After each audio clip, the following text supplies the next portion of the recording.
بسم الله والصلاة والسلام على رسول الله. إن شاء الله تكونوا كامل بخير البنات. اليوم في مطبخ النيدية جبت لكم وصفة دي تقتولات بذوق الكراميل بعجينة الزيت وكريمة الفلون. يجوا ما شاء الله اقتصاديين سهلين ويتحضروا في وقفة. بلا ما نطول عليكم الفيديو روحوا نتعرفوا على المقادير وطريقة التحضير. وما تنسوش البنات اعجاب للفيديو، اشتراك في القناة، واللي أول مرة تزور قناتي نقولك ما تنسيش اشتراك وتفعيل زر الجرس ليصلكم كل ما هو جديد.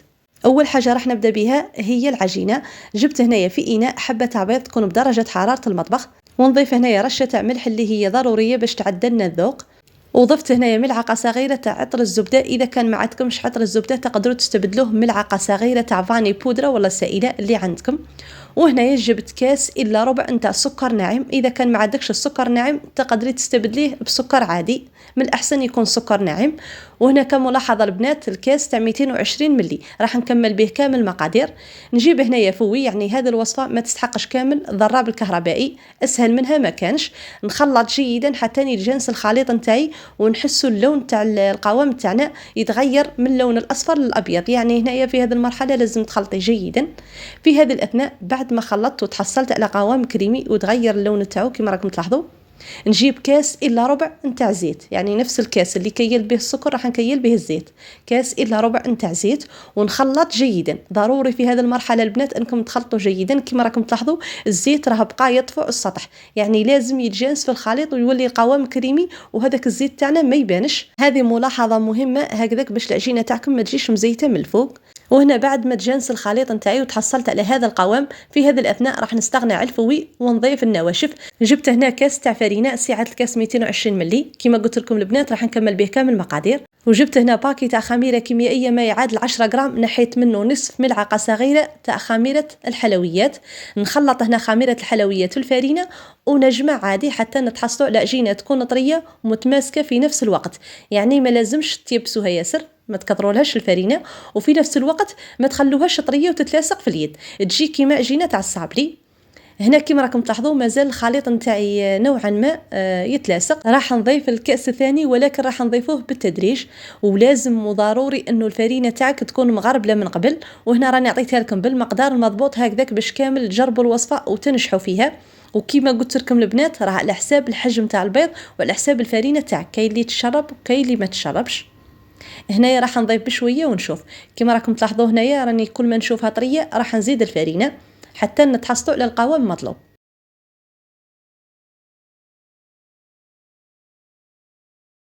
وهاي ليكم العجينه تاعنا، تحصلنا على عجينه طريه ومتماسكه في نفس الوقت. شوفوا هنايا دات لي كاس ونصف نتاع فرينه، وانتم على حساب الفرينه تاعكم. هنا راح نغطي العجينه تاعي، ضروري انكم تغطوها لانها بالزيت واكيد اذا خليتوها راح تنشف معاكم. وجبت انا هذا الليمون تاع لي تختولات، جبت هذا الحجم اللي القطره تاعو 8 سنتيم وهذا الحجم الصغير. نتوما اي نوع عندكم تاع ليمون تختولات تقدروا تخدموا به. اذا كنتوا راح نديروه كمشروع يعني من الاحسن انكم ديروا هذو الفرديين ويكون الحجم تاعهم صغير. هذا الحجم ما ديروش هذاك الكبير لانه مش راح يقطع لكم كميه كبيره. نجيب هنا كميه من العجين، وكل ما تجبدي العجين تاعك لازم تغطيه بالكيس بلاستيكي باش ما تنشفش معاك. وكما لاحظتوا هنا البنات الليمون تاعي راني مدهنتهم لا بالزيت لا بالزبده لانهم ما يلصقوش، وانتم اذا عرفتم يلصقوا تقدروا تدهنوهم بشويه زبده. وهنا بالاطراف تاع الاصابع نحاول اني نضغط جيدا في الجوانب، يعني لازم هذا النقطة هكذاك باش تدوها بعين الاعتبار وتجيكم نتيجة أفضل. ونحو هذوك الزوائد بالسكين، وهذوك الزوائد راح نزيدو نخدمو بهم. المهم تغطوهم بكيس بلاستيكي باش ما ينشفوش معنا. شوفوا هنا الشكل تاعهم.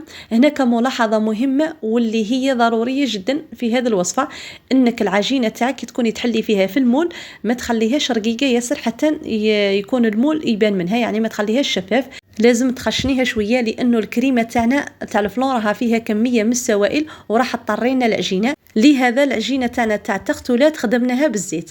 لازم انكم تدوا كامل هذه النصائح بعين الاعتبار هكذاك باش تنجح معاكم الوصفه، وتتبعوا الفيديو من الاول للاخير باش كامل تستفادوا وتنجح معاك الوصفه من اول مره. يعني لازم تدي المقادير والنصائح هكذاك باش تنجحوا فيها. وهنا كاين اللي يحل العجينه تاعو بالحلال ويخدم، وكاين اللي يدير هذه الطريقه، يعني تجبدي كميه من العجين وتحليها. نتوما الطريقه اللي تساعدكم تقدروا تخدموا بها. انا هذه تجيني اسهل وافضل، احسن ببعيد من هذيك تاع نحلها بالحلال ونخدم بها. كل واحد الطريقه اللي تساعده يخدم بها، يعني مش شرط ديروا كما درت انا. وهنا بعد ما كملت كامل كميه تاعي كما راكم تلاحظوا ودرتها هنايا في الصينيه اللي تدخل للفرن، ونجيب هنايا فرشيطة ونثقب ثقوب عشوائية بهذا الشكل، لأنه كي يدخلوا للفرن راح ينتفخوا. واهم حاجه وهي طريقه الطهي، انك تطيبيهم على نار تكون قليله. ديري الصينيه تاعك في الرف الوسطاني على نار قليله، بعد ما يطيبوا من التحت ويحمروا تشوفيهم احمروا، طفي عليهم من التحت وتشعلي من الفوق حتى يدوا هذاك اللون الذهبي. ضروري هنا اللي تقتل تاعك انك تطيبيهم مليح، ما تخليهمش نص طياب. هذه كخطوة مهمة. شوفوا هنايا بعد ما طابوا وشوفوا هنايا داو هذا اللون الذهبي، يعني يجوا في اللون المحمر. لازم نطيبوهم مليح، لانه الكريمه تاعنا فيها كميه من السوائل واكيد راح تطريهم، واذا طيبتيهم نص طياب راح يتعجنوا لك بهذيك الكريمه. يعني هذه الخطوه ادوها بعين الاعتبار لنجاح الوصفه. شوفوا هنايا طابوا كامل على حبه وداو كامل هذاك اللون الذهبي. هنايا راح نحم الليمون هكذاك باش ما يعرقوش ونخليهم جانبا، ونجو نحضروا الكريمه تاعنا. نجيب هنايا في كسرونه 3 كيسان تاع حليب، سعه الكاس 220 ملي. انا هنا الحليب استعملت تاع شكاير، وانتي اي حليب عندك تقدري تستعمليه. وهنا كملاحظه البنات، من الاحسن انكم ديروا 2 كيسان ونص، لانه الكميه تاع الكريمه تاعنا بقات لي منها شويه. وهنايا راح نضيف باكي تاع فلو نواره بذوق الكراميل، وزن الباكي 50 غرام. واذا كان عندكم الباكي تاع 100 غرام تقدروا ديروا النصف تاعو. وهنا كملاحظه، اي ذوق عندك تاع الفلو تقدري تضيفيه. اذا كان ما عندكش الكراميل تقدري ديري الفاني او الليمون او الفراوله، يعني الاختيار يرجع لك انتيا واش عندك ديري. وهنايا راح نضيف 2 ملاعق كبار يكونوا مملوئين جيدا تاع المايزينا او نشاء الذره، كل واحد اش يسميها.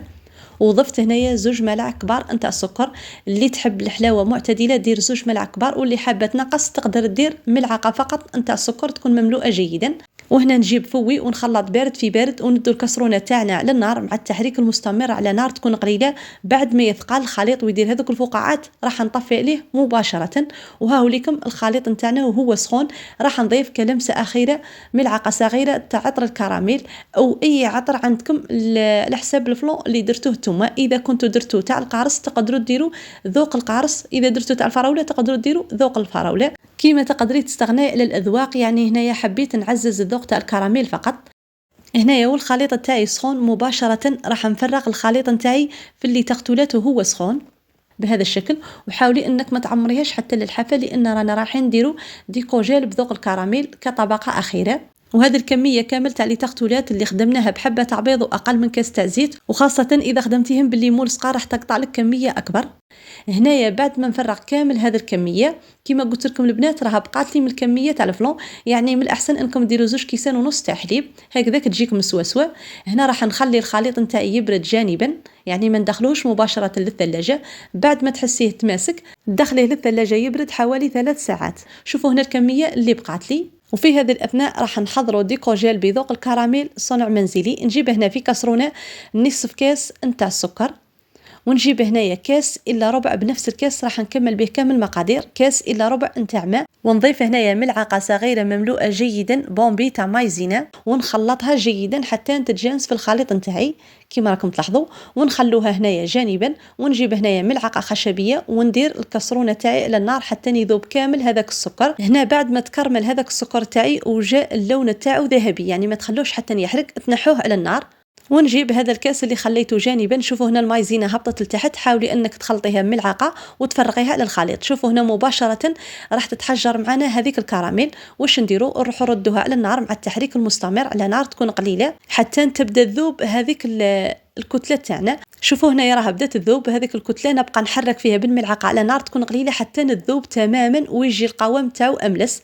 ها هو ليكم القوام تاعنا بعد ما ذابت هذيك الكتله. وشوفوا تحصلنا على هذا القوام. نجاح الوصفه تاع ديكوجيل بذوق الكراميل لازم تكون النار تاعك قليله هكذاك باش تنجح معاك. وهنايا راح نضيف ملعقه صغيره تاع عطر الكراميل باش تعزز لنا الذوق تاع الكراميل، ورشه تاع ملح اللي هي ضروريه في الديكوجيل تاعنا باش تعدلنا الذوق. نخلط هنايا جيدا حتى يتجانس الخليط نتاعي. وهنايا نكونوا تحصلنا على ديكوجيل بذوق الكراميل صنع منزلي، ويجي ما شاء الله في البناء، ويجي طبق الاصل نتاع المحلات. وهنا بعد ما برد الفلون تاعنا او كريمه الفلون راح نجيب الديكوجيل تاعي وهو دافي، يعني ما نخلوش حتى يجمد وما ندخلوش للثلاجه، لازم هنايا تخليه بدرجه حراره المطبخ. نجي هنايا نزين به السطح نتاع لي تغتولات تاعنا بهذا الشكل، يعني كتزيين بسيط فقط. نمشي هنايا الديكوجيل تاعي بظهر الملعقه فقط، وراح يمشي معنا بكل سهوله كما راكم تلاحظوا، ويجي ما شاء الله. في هذه الاثناء بعد ما نكمل كامل كميه ندير لها ديكوجيل، راح ندخلها للثلاجه المره ثانيه حتى يبرد هذاك الديكوجيل تاعي ويزيد يتماسك.